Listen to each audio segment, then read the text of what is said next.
Oi, eu sou Rafaela Barros e estamos aqui simplificando a redação.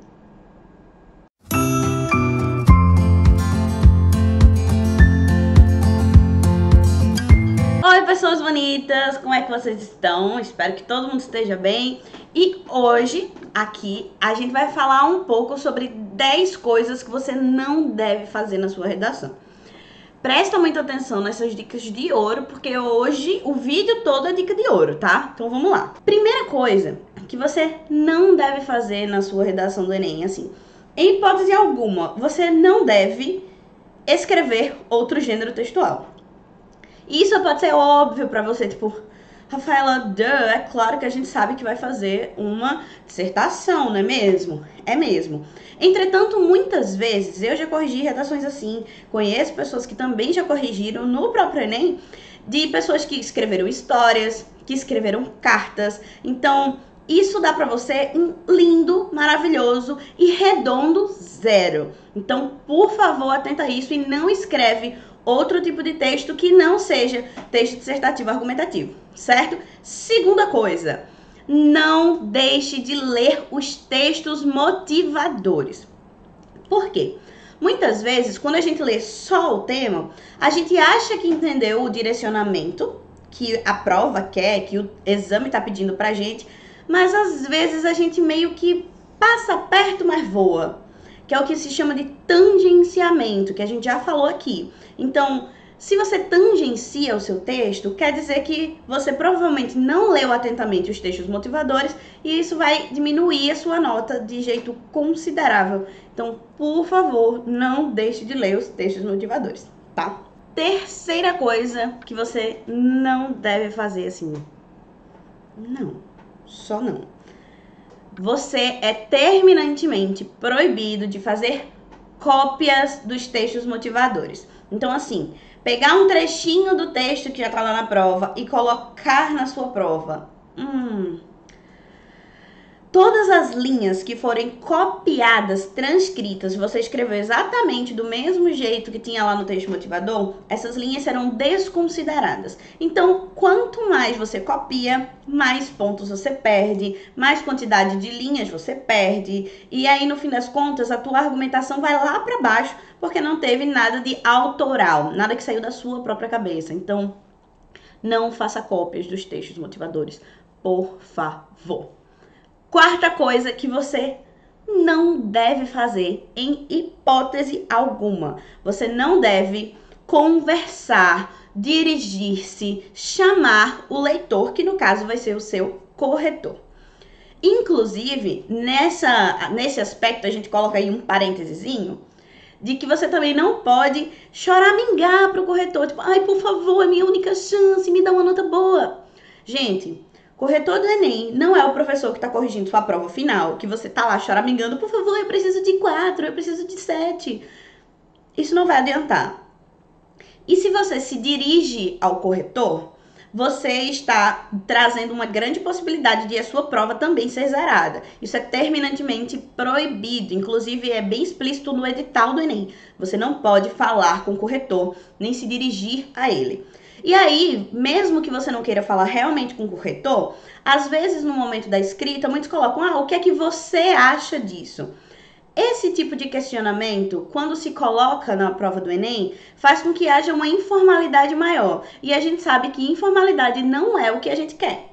Então, para evitar que você perca pontos, tanto na competência 1, que analisa a formalidade da língua, quanto na competência 3, que é a da argumentação, não fala com o leitor, não fala com o corretor, é você, seu texto e Deus, se você acreditar. E é isso. Quinta coisa que não se deve fazer em hipótese alguma.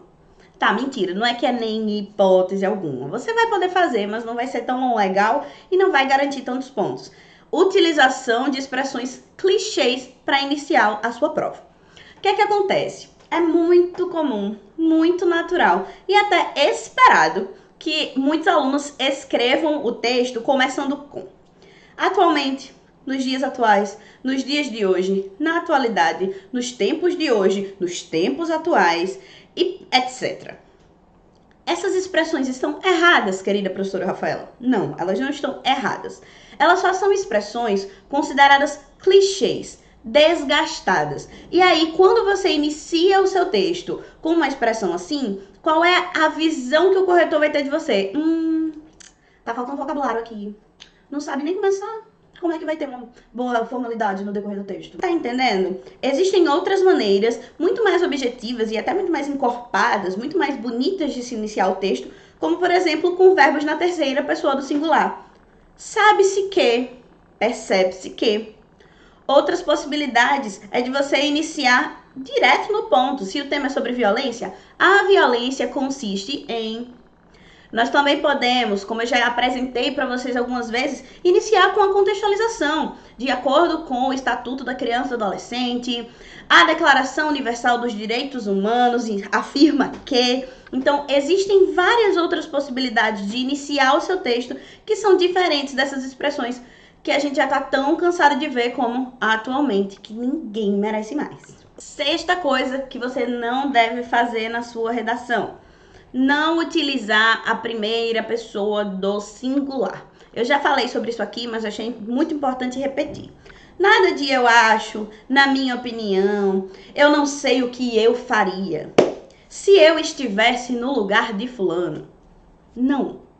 A primeira pessoa do singular, além de fazer com que o texto fique muito pessoal, obviamente, já que é o eu, ela também informaliza o texto. Tanto que os gêneros em que nós podemos utilizar a primeira pessoa do singular são gêneros como carta, como crônica, como narrações de contos, que vão colocar a pessoalidade do personagem, do narrador, de você enquanto autor. O que não é o que nós queremos. Até porque, lembra que eu já falei sobre as falas de especialistas? As falas de especialistas, elas contam como uma forma de credibilizar, de trazer uma confiança maior para as informações que você está apresentando, porque essas pessoas são especialistas. Se você coloca o seu pensamento em primeira pessoa do singular, você não é especialista, então você não está se ajudando, tá entendendo?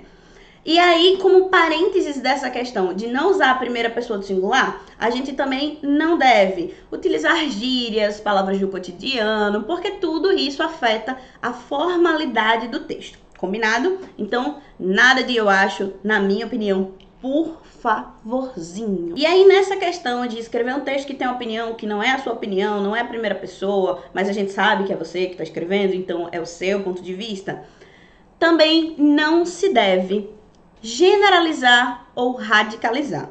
Como assim? Todas as pessoas sofrem. Não, não são todas as pessoas que sofrem.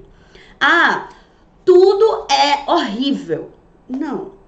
Deveria-se matar todas as pessoas. Também não. Inclusive, isso é direitos humanos que você está quebrando e vai perder ponto, tá bom? Mas enfim, a ideia da generalização é fazer com que todo mundo esteja no mesmo saco. E a gente sabe que cada circunstância é uma circunstância. Então, é importante que você coloque questões como grande quantidade, boa parte da população, mas sempre deixando claro que não é todo mundo, não é a totalidade. E a questão da radicalização é deixar muito claro, digamos, questões como o ser humano é extremamente egoísta. Sem determinada coisa, todos vão morrer de fome. Então, esse radicalismo não vai funcionar. Beleza? Em relação aos direitos humanos, você não pode matar todo mundo, você não pode sair prendendo todo mundo para sempre, você não pode fazer com que as pessoas recebam de volta aquilo que elas fizeram, olho por olho, dente por dente. Porque, de acordo com os direitos humanos, as pessoas elas devem ser tratadas como iguais, como humanos. Então, a última competência do Enem, que é a proposta de intervenção, ela analisa isso. Durante muito tempo, e eu já falei isso aqui no canal, durante muito tempo, as pessoas que utilizavam propostas que eram contra os direitos humanos, que desrespeitavam os direitos humanos, tinham sua redação zerada. Hoje, não zera mais a redação inteira, zera só a competência 5. Mas já são 200 pontos que você perde. E pra que isso? Pra quê? Então, não desrespeita os direitos humanos, ok? Oitava coisa, eu acho que eu já tô perdendo as contas, que você não deve fazer na sua redação. Você não deve ficar enchendo linguiça. Não faz o menor sentido você trazer explicação dentro de explicação que não vai aprofundar em nada a argumentação e ainda vai deixar o seu texto muito confuso, muito prolixo, muito sem ninguém entender qual é que é a sua. A ideia é a objetividade. É isso que você tem que usufruir no decorrer do seu texto. Então, não adianta dizer, e o Brasil, a sexta economia mundial, grande miscigenado, que possui tamanho continental. Para que todas essas informações? Se não fazem sentido com o tema, se não fazem sentido com aquilo que você quer defender e quer explicar no decorrer do seu texto, não utiliza. Então, nada de encher linguiça para chegar lá nas 30 linhas. Eu sei que vocês fazem isso o tempo inteiro. Aí pega o parágrafo anterior e começa a reescrever de outro jeito. E às vezes nem é outro jeito, é só mudando a ordem das palavras. Galera, ajuda quem tá corrigindo, tá? Ajuda. Nona coisa que você não deve fazer na sua redação. Você não deve colocar como proposta de conscientização que as pessoas devem se conscientizar. Já falamos sobre isso aqui no canal, no vídeo de proposta de intervenção, vou deixar aí. E assim, o que é que acontece? A conscientização é algo que deve ser resultado de uma ação. Ela não vai acontecer sozinha, ela não vai acontecer do nada. Então, quando você diz que as pessoas devem se conscientizar, é como se elas pudessem fazer isso sozinhas. Como se não existisse a necessidade de alguma outra ação, de algo externo para fazer com que essa consciência aconteça. E a gente sabe que não vai ser assim. Então, nada de colocar conscientização na proposta de intervenção. Até porque, quando a sua proposta é que as pessoas devem se conscientizar, o máximo que você vai ganhar é 80 pontos na competência 5. E nós não queremos isso. Queremos? Não queremos. E por fim, a 10ª coisa que você não deve fazer é deixar a sua redação por último. Por quê? De certa forma, quando você deixa a redação para o final, o seu cérebro já vai estar muito cansado, você já vai estar desgastado, já vai estar irritado, estressado com todo o decorrer da prova, com o tempo, a extensão que você está lá, né? Então, o que é que eu indico? Chegou no Enem, respirou fundo, bebeu um gole da sua água, comeu um pedaço do seu chocolate, abre na redação. Lê o tema, dá uma olhada nos textos motivadores, começa a pensar sobre, coloca lá uns tópicozinhos que vão servir para direcionar você. E se você não é daqueles que gostam de já escrever o seu texto, então você pode ficar refletindo sobre isso enquanto responde o início da prova, a prova de inglês ou de espanhol.